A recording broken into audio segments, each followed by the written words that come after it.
Miyamoto Musashi दुनिया के उन सबसे महानतम तलवारबाजों में से एक थे जो इस धरती पर कभी चले होंगे।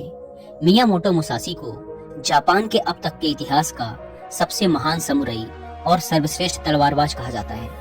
मुसाशी एकाग्रता, जागरूकता, समर्पण और आत्मविश्वास की एक जीती जागती मिसाल थे। उनका मानना था कि व्यक्ति को पूरी जागरूकता और समर्पण के साथ खुद को एक लक्ष्य में झोंक देना चाहिए।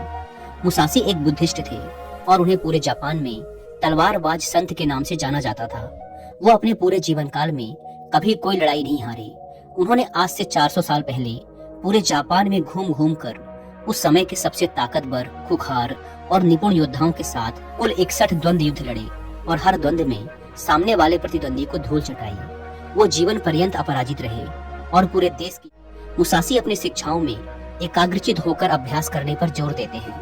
वो कहते हैं कि हमारे बाहर ऐसा कुछ भी नहीं है जो हमें बेहतर, ताकतवर, अमीर और बुद्धिमान बना सकता है। सब कुछ हमारे भीतर है, इसीलिए कुछ भी अपने से बाहर मत ढूंढो। 17वीं शताब्दी में जापान के सबसे ताकतवर और प्रसिद्ध समुराई होने के बाद भी उन्होंने अचानक से हिंसा का त्याग कर दिया और दुनिया के शोर शराबे से दूर जंगल की एक गुफा में रहने लगी, जहां उन्होंने कई महीनों तक गहरे ध्यान का अभ्यास किया। अपनी मृत्यु के सिर्फ 7 दिन पहले उन्होंने अपने चहेते शिष्य के लिए एक किताब लिखी और उसे नाम दिया डोकोडो, जिसका मतलब है आर्ट ऑफ वॉकिंग अलोन, यानी अकेले चलने की कला। उन्होंने अपने पूरे जीवन में जो कुछ भी सीखा या अनुभव किया उसे इस किताब के अंदर 21 नियमों में बदल दिया, जिसमें से 9 महत्वपूर्ण नियमों के बारे में आज हम इस वीडियो में बात करेंगे। लेकिन उससे पहले हम ये जानने का प्रयास करते हैं कि उस महान इंसान ने किस सोच के साथ इस किताब को लिखा होगा। आखिर किन पिलरों पर यह किताब खड़ी है? तो पहला पिलर है आत्मानुशासन। मुसाशी का मानना था कि आत्मानुशासन एक खुशहाल जीवन जीने के लिए सबसे जरूरी चीज है। बिना आत्मनियंत्रण के व्यक्ति अपनी भावनाओं और लालसाओं का गुलाम बन जाता है और फिर इसके वश में आकर गलत निर्णय लेता है और गलत रास्ते पर चल पड़ता है। जीवन में अनुशासन लाकर हम अपने लक्ष्य के प्रति एकाग्रचित रह सकते हैं और ऐसे निर्णय ले सकते हैं जो हमारे सिद्धांतों और जीवन मूल्यों का पिलर है माइंडफुलनेस, यानी जागरूकता। मुसाशी मानते थे कि वर्तमान में जीना और जागरूक होकर जीना जीवन जीने का सही तरीका है। जब हम वर्तमान में रहते हैं तो अपने चारों ओर की सुंदरता और अच्छाइयों को देख पाते हैं, उन्हें महसूस कर पाते हैं और छोटी छोटी चीजों में खुश रहने लगते हैं। तीसरा और आखिरी पिलर है डिटैचमेंट, यानी अनासक्ति। मुसाशी का मानना था कि बाहरी चीजों और घटनाओं से खुद को जोड़ लेना दुख का कारण है। खुद को हर तरह के लगाव से दूर करके ही व्यक्ति आत्म शांति प्राप्त कर सकता है और एक संतुष्ट जीवन जी सकता है। अब हम बात करते हैं उन नियमों के बारे में जिन्हें मियामोटो मुसाशी ने अपनी किताब डोकोडो में बताया है, जिन्हें अपनाकर कोई भी व्यक्ति एक सफल, अनुशासित, खुशहाल और संतुष्ट जीवन जी सकता है। पहले नियम में मुसाशी कहते हैं, सब कुछ जैसा है उसे वैसा ही स्वीकार कर लो। यह नियम जीवन की सच्चाई को स्वीकारने के महत्व पर जोर देता है, बजाय इसके कि हम कपोल कल्पनाएं करते रहें। चीजें जैसी हैं ऐसा उन्हें वैसे ही स्वीकार कर लेना हमें बेवजह के दुख और तनाव से मुक्त रखता है। साथ ही परिस्थिति की हकीकत को स्वीकार कर लेने से उस क्षण जो भी मौके उपलब्ध हैं, हम उन पर सही से ध्यान दे पाते हैं और उनका सही फायदा उठा पाते हैं। सच्चाई को स्वीकारना हमारी आंतरिक शांति और संतोष के लिए बेहद जरूरी है। जब हम अपने आसपास की चीजों और लोगों को वो जैसे हैं उन्हें वैसा ही स्वीकार करना सीख जाते हैं, तो हमारे अंदर का वो घमंड जो लोगों या बाहरी परिस्थितियों को बदलना और नियंत्रित करना चाहता है, वह खत्म हो जाता है और हम ज्यादा शांतिपूर्ण तरीके से रह पाते हैं। इस नियम के माध्यम से मियामोटो मुसाशी हमें दुनिया को खुले दिल और दिमाग से बिना किसी पूर्व निर्णय के देखना सिखाते हैं और ऐसा करके हम दुनिया को वो जैसी है उसे वैसा ही देख पाते हैं, न कि अपनी इच्छाओं और कल्पनाओं के चश्मे। हालांकि ये कहना जितना आसान है, करना उतना ही मुश्किल है, क्योंकि हर परिस्थिति को स्वीकार लेना आसान नहीं होता, खासकर तब जब हमारी उम्मीदें और सपने टूटते हैं या फिर हमारा कोई अपना हमें हमेशा के लिए छोड़कर चला जाता है। लेकिन फिर भी सच्चाई को स्वीकार लेने से व्यक्ति अंदर से शांत और हल्का महसूस करता है। जिस व्यक्ति ने परिस्थिति को स्वीकारने की आदत डाल ली है, उसके सामने फिर चाहे कितनी मुसीबतें आए, वो हर हाल में मुस्कुरा सकता है। दूसरे नियम में मुसाशी कहते हैं, अपने लिए मजा मत ढूंढो। ये नियम कहता है कि हमारे जीवन का एकमात्र उद्देश्य केवल सुख का भोग करना नहीं होना चाहिए। अच्छा भोजन करना, अच्छे कपड़े पहनना, मौज मस्ती करना जरूरी तो है, लेकिन इसमें इतना नहीं खो जाना कि अपने जीवन के उद्देश्य को ही भुला दो और हर समय सिर्फ मजे की तलाश में ही रहो। सुख भोगों का त्याग करके व्यक्ति ज्यादा स्थिर और उद्देश्यपूर्ण जीवन जी सकता है। हर रोज खुद से पूछो, क्या मेरा जन्म सिर्फ खाने पीने और मजे करने के लिए हुआ है, या फिर मेरे जीवन का कोई मकसद भी है। मजे के पीछे भागना हर व्यक्ति की आंतरिक चाहत होती है, लेकिन यही मजा उसके दुख का कारण भी बनता है। जब हम सिर्फ मजे के पीछे भागते हैं तो हम अपनी आदतों और चीजों के आदी हो जाते हैं। नियम हमें मध्य में रहकर जीवन जीने को प्रोत्साहित करता है, यानी ना बहुत ज्यादा ना बहुत कम।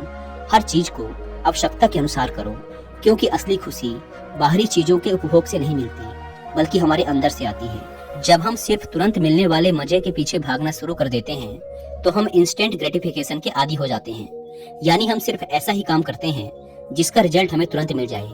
हमारा मन बड़ी योजनाओं या बड़े लक्ष्यों पर काम करने की काबिलियत खो देता है।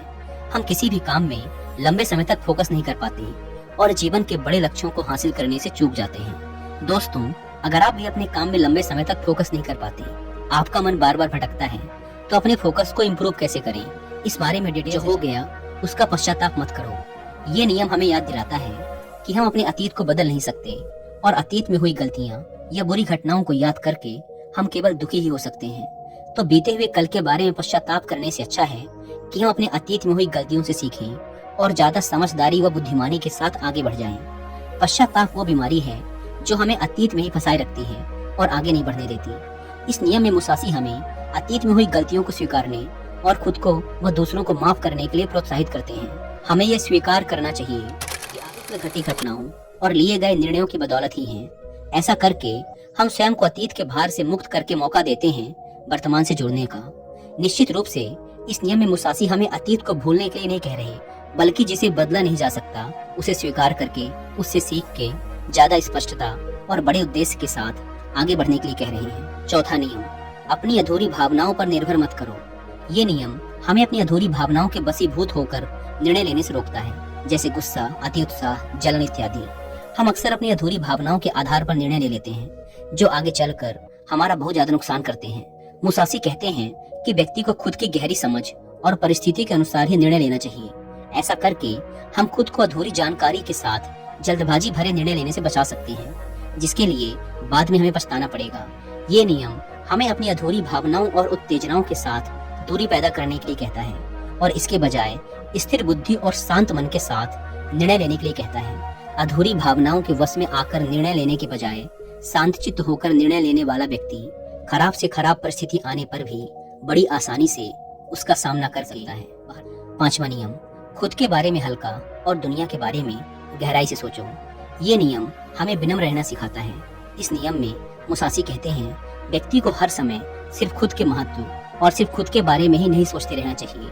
यानी व्यक्ति को अपने घमंड को ज्यादा महत्व नहीं देना चाहिए, बल्कि खुले दिमाग के साथ इस दुनिया को देखना और उसके बारे में गहराई से सोचना चाहिए।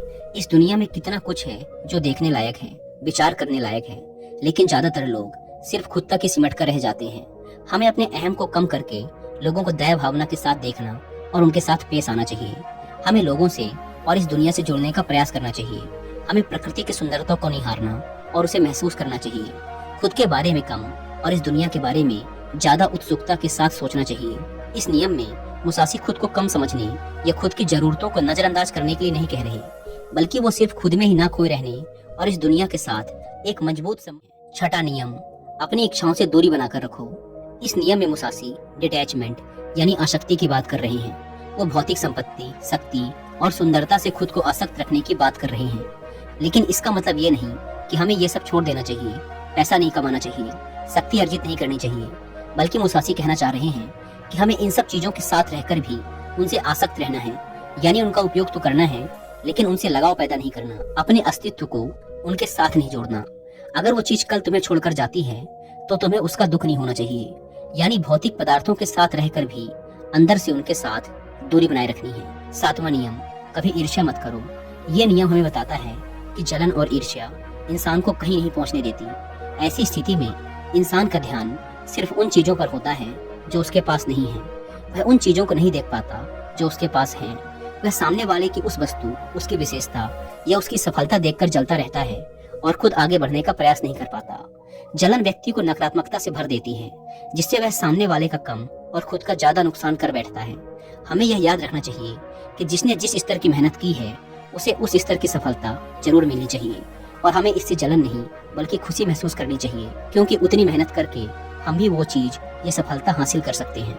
हमें समझना चाहिए कि हम सबकी परिस्थितियां अलग थी, रास्ते अलग थे, सोच और मेहनत अलग थी, इसीलिए सफलता भी अलग अलग स्तर की ही मिलेगी। हम अपने अंदर की ईर्ष्या को खत्म करके ज्यादा शांत और खुशहाल जीवन जी सकते हैं, लोगों से ज्यादा सीख सकते हैं और उनके साथ गहरे। 8वां नियम, अलग होने से कभी दुखी मत हो। इस नियम में मुसाशी समझाना चाहते हैं कि अलग होना इस प्रकृति का एक स्थायी नियम है। हर किसी को कभी न कभी किसी न किसी से अलग होना ही पड़ेगा। ये जीवन अस्थायी है, ये दुनिया अस्थायी है और हमें इसे स्वीकार कर लेना चाहिए।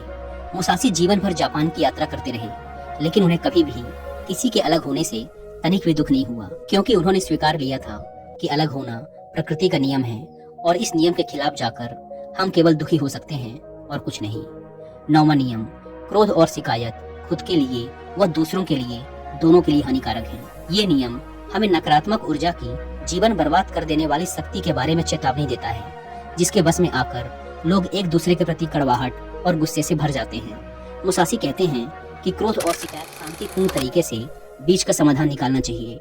मुसाशी ने जीवन भर तलवारबाजी की, बड़े से बड़े खुखार योद्धाओं को हराया, लेकिन उन्होंने कभी भी क्रोध या शिकायत नहीं की। वो हर लड़ाई के दौरान खुद के दिमाग को बर्फ की तरह ठंडा रखते थे और कभी भी अपनी योजना को दोहराया नहीं। हर बार एक नई योजना के साथ युद्ध लड़ते थे, इसीलिए शायद वो कभी नहीं हारे, क्योंकि मुसाशी के काम में अगर एक सेकंड के लिए भी मन विचलित होता है तो उनका सिर धड़ से अलग हो सकता था। इसीलिए मुसाशी सिखाते हैं कि परिस्थिति चाहे जैसी भी हो, खुद को शांत रखो और शिकायत करना छोड़ दो। दोस्तों, उम्मीद है कि आपको मियामोटो मुसाशी की किताब डोकोडो के ये 9 नियम पसंद आए होंगे और आपने भी इनसे काफी कुछ सीखा होगा।